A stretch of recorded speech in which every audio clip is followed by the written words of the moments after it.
Antoine Flahault, il y a une information qui vient de me parvenir à l'instant, qui est essentielle. Avis à tous les gens qui nous écoutent, hein, ça concerne beaucoup de gens. C'était l'une des grandes questions. Le Premier ministre confirme donc que nous aurons le droit de nous déplacer partout en France à partir du 15 décembre.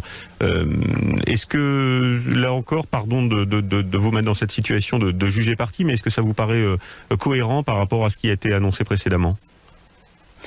Je pense que à partir du moment où on a quand même beaucoup baissé la circulation du virus, on peut se permettre de lever quelques-uns des freins sur l'épidémie.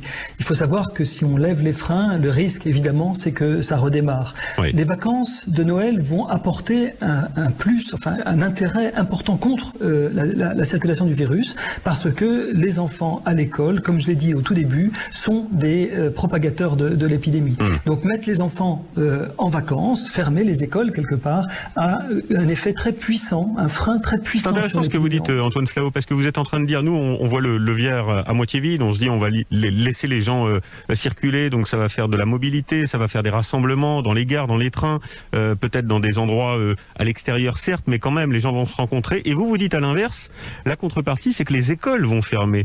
Donc les foyers potentiels de contamination vont fermer, et donc les contaminations peuvent baisser. En fait, c'est ça.